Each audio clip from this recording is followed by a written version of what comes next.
رب العالمین والعاقبۃ للمتقین والصلاة والسلام علی سید المرسلین اما بعد فاعوذ باللہ من الشیطان الرجیم بسم اللہ الرحمن الرحیم۔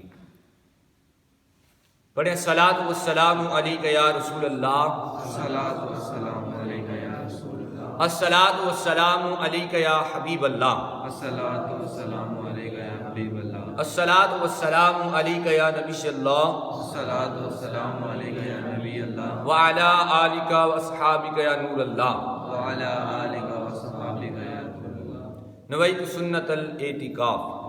سنت الاعتکاف۔ قال رسول اللہ صلی اللہ تعالی علیہ وآلہ وسلم من صلی علیہ مرۃ فتح اللہ لہ بابا من العافیہ۔ نبی کریم صلی اللہ تعالی علیہ وآلہ وسلم نے ارشاد فرمایا، جس شخص نے مجھ پر ایک مرتبہ درود پاک پڑھا، اللہ تبارک و تعالی اس کے لیے عافیت کا دروازہ کھول دیتا ہے۔ سبحان اللہ۔ صلی اللہ الحبیب صلی اللہ تعالی علی محمد صلی اللہ علیہ وآلہ وسلم۔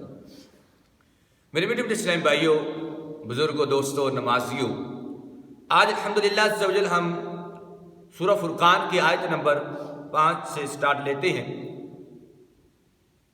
بسم اللہ الرحمن الرحیم۔ وَقَالُوا أَسَاطِيرُ الْأَوَّلِينَ اكْتَتَبَهَا فَهِيَ تُمْلَىٰ عَلَيْهِ بُكْرَةً وَأَصِيلًا۔ ترجمہ، اور کافروں نے کہا یہ قرآن پہلے لوگوں کی کہانی ہے جو اس نبی نے کسی سے لکھوا لی ہے، تو یہی ان پر صبح و شام پڑھی جاتی ہے۔ اس آیت کریمہ کی تفسیر مفسرین نے بیان کی، وہ یہ ہے کہ وہی مشرکین قرآن کریم کے بارے میں یہ بھی کہتے ہیں کہ یہ قرآن اللہ تعالیٰ کی طرف سے نہیں بلکہ رستم و اسفد یار وغیرہ کے قصوں کی طرح پہلے لوگوں کی کہانی ہے جو رسول اللہ صلی اللہ علیہ وآلہ وسلم نے کسی سے لکھوا لی، کیونکہ کسی سے پڑھے ہوئے نہ ہونے کی وجہ سے یہ خود لکھ نہیں سکتے، اس لیے دوسروں سے لکھوا لی، پھر یہی کہانیاں ان پر صبح و شام پڑھی جاتی ہیں تاکہ سن سن کر انہیں یاد ہو جائے، اور جب آپ کو یاد ہو جاتی ہیں تو وہی کہانیاں ہمیں سنا دیتے ہیں اور کہتے ہیں کہ یہ اللہ تعالیٰ کی وحی ہے۔ تو یہ ان لوگوں کا جس طرح پیچھے جھوٹ اور ظلم تھا، اسی طرح ان لوگوں نے نبی کریم صلی اللہ علیہ وآلہ وسلم پر بہت بڑا جھوٹ گڑا۔ تو اللہ تبارک و تعالیٰ ان کے جھوٹوں کو یہاں پر بیان کر رہا ہے اور ان کے رد فرما رہا ہے۔ یہ آیت نمبر 5 کا ترجمہ اور تفسیر ہے۔ ہم آیت نمبر 6 کی طرف چلتے ہیں۔ قُلْ أَنزَلَهُ الَّذِي يَعْلَمُ السِّرَّ فِي السَّمَاوَاتِ وَالْأَرْضِ إِنَّهُ كَانَ غَفُورًا رَحِيمًا۔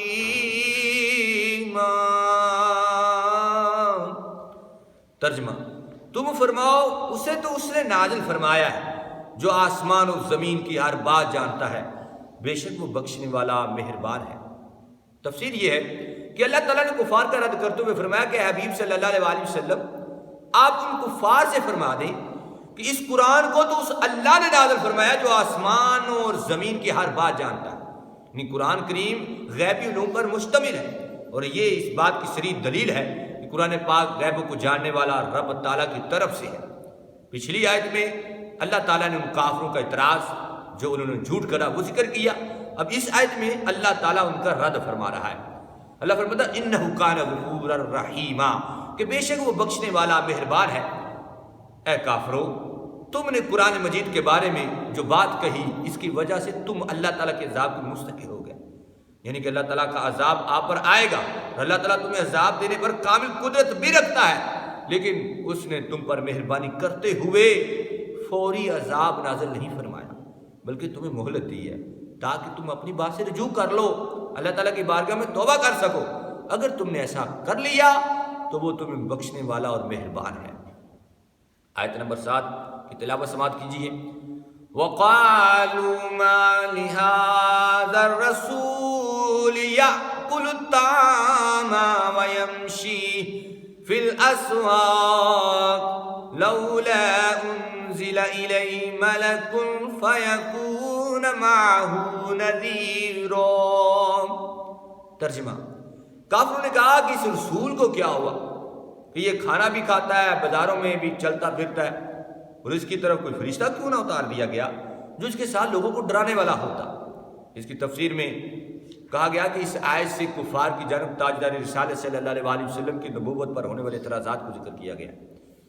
چنانچہ اس آیت کا خلاصہ یہ ہے کہ کفار قریش نے کعبہ شریف کے نزدیک جمع ہو کر یہ کہا کہ اس رسول کو کیا ہوا ہے کہ یہ ہماری طرح کھانا بھی کھاتا ہے اور ہماری طرح رزق بھی تلاش کرنے کے لیے بازاروں میں چلتا پھرتا ہے۔ اس سے ان کافروں کی مراد یہ تھی کہ اگر آپ صلی اللہ علیہ وسلم نبی ہوتے تو نہ کھاتے نہ پیتے نہ بازاروں میں چلتے نہ پھرتے، اور یہ بھی نہ ہوتا تو ان کی طرف ان کی تائید کے لیے کوئی فرشتہ کیوں نہ اتار دیا جائے جو ان کے ساتھ ہوتا اور لوگوں کو ان کی اطاعت کا کہتا اور نافرمانی سے ڈراتا، جس کی تصدیق کرتا اور ان کی نبوت کی گواہی بھی دیتا۔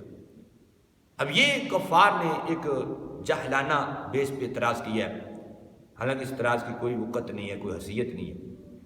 یہ پچھلی امتوں میں جو نبی آئے ان کی امتیں بھی اعتراض کرتی رہی، تو اللہ نے اس کے کئی جوابات دیے ہیں۔ اس کے لیے ایک وقت تفصیل لمبا وقت درکار ہے، لیکن یہاں پر ہمارا جو مقصود ہے وہ یہ ہے کہ قرآن کا ترجمہ و تفسیر بیان کرنا۔ تو حالانکہ کئی ایسے اعتراضات ہیں جس کے خالق کائنات نے قرآن پاک کے اندر ہی رد فرمائے اور ان کے جوابات دیے ہیں۔ آج ہم اس درس کی آخری آیت کی تلاوت کر کے ترجمہ و تفسیر کر کے اس درس کو کلوز کرتے ہیں۔ او یلقا الیہ کنز او تکون لہ جنۃ یأکل منہا وقال الظالمون ان تتبعون الا رجلا مسحورا۔ ترجمہ: یا اس کی طرف کوئی غیبی خزانہ ڈال دیا جاتا یا اس کا کوئی باغ ہوتا جس میں سے یہ کھاتا، اور ظالموں نے کہا کہ تم تو پیروی نہیں کرتے مگر ایک ایسے مرد کی جس پر جادو ہوا۔ تفسیر یہ کہ اس آیت میں رسول کریم صلی اللہ علیہ وسلم کے بارے میں کفار قریش کی مزید بےہودہ باتیں بیان کی گئی۔ انہوں نے کہا کہ ان کی طرف آسمان سے کوئی خزانہ ڈال دیا جاتا اور یہ معاش کے حصول سے بے نیاز ہو جاتے، اور اگر انہیں کوئی خزانہ نہیں ملنا تھا تو کم از کم ان کا کوئی باغ تو ہوتا جس میں یہ مالداروں کی طرح کھاتے۔ یاد رہے ان سب باتوں سے کفار کا منشا یہ تھا کہ اللہ تعالیٰ نے اپنے محبوب صلی اللہ علیہ وسلم کو کھانے پینے سے بے نیاز کیوں نہ کر دیا، تو انہیں کھانا کھانے کی حاجت ہی نہ ہوتی۔ اگر تھی تو غیبی خزانے ان پر آ جاتے جس سے انہیں کمانے کی ضرورت نہ ہوتی۔ یہ بھی انہوں نے ظاہر کے لحاظ سے کہہ دیا، ورنہ اللہ تعالیٰ کی عطا سے حضور اقدس صلی اللہ علیہ وسلم کے قبضے میں غیبی خزانے تھے، اور حضور نور صلی اللہ علیہ وسلم جتنی چیز پر اختیار رکھتے، یعنی کہ حضور صلی اللہ علیہ وسلم جتنا بھی اختیار رکھتے ہیں وہ سارا ہی حاصل کر سکتے تھے، لیکن حضور صلی اللہ علیہ وسلم نے عاجزی اختیار فرمائی۔ حضور نور صلی اللہ علیہ وسلم جنتی باغوں پر بھی قابض تھے۔ اللہ تعالیٰ ارشاد فرماتا ہے انا اعطیناک الکوثر، ہم نے آپ کو کوثر بخشا ہے۔ تو حضور اکرم صلی اللہ علیہ وسلم خود فرماتے ہیں کہ اوتیت مفاتیح خزائن الارض، مجھے زمینی خزانوں کی کنجیاں عطا فرما دی گئی، اور فرماتے ہیں کہ اگر میں چاہوں تو میرے ساتھ سونے کے پہاڑ چلا کریں۔ یہ بخاری شریف کی کتاب الجنائز کے اندر حدیث پاک میں نے آپ کو سماعت جو سنائی ہیں، آپ نے جو سماعت کی ہیں، بخاری شریف کی حدیث ہے، شرح سنہ کی حدیث ہے، اور آگے بھی بخاری شریف کی حدیث ہے، اور تفسیر جلالین نے بھی اس کو ذکر کی ہے۔ فرماتے ہیں کہ میں نے دوران نماز قبلہ کی دیوار میں جنت دیکھی اور اس سے ایک خوشہ لینا چاہا، اگر لے لیتا تو جب تک دنیا باقی رہتی تم اسے کھاتے رہتے، وہ ختم ہی نہ ہوتا، مگر چونکہ کفار کے سامنے ان چیزوں کا ظہور نہ تھا اس لیے کفار ایسی باتیں کہا کرتے تھے۔ کفار کے بارے میں مزید ارشاد فرمایا کہ انہوں نے مسلمانوں سے کہا کہ تم ایک ایسے مرد کی پیروی کرتے ہو جس پر جادو ہے، معاذ اللہ ان کی عقل ٹھکانے پر نہیں ہے۔ اسے معلوم ہوا کہ کفار کو خود اپنی بات پر قرار نہ تھا، کبھی حضور اکرم صلی اللہ علیہ وسلم کو جادوگر کہتے تھے، کبھی کہتے تھے کہ ان پر جادو کیا گیا ہے، کبھی شاعر کہتے ہیں، کبھی کاہن کہتے ہیں، خود اپنے قول سے جھوٹے تھے۔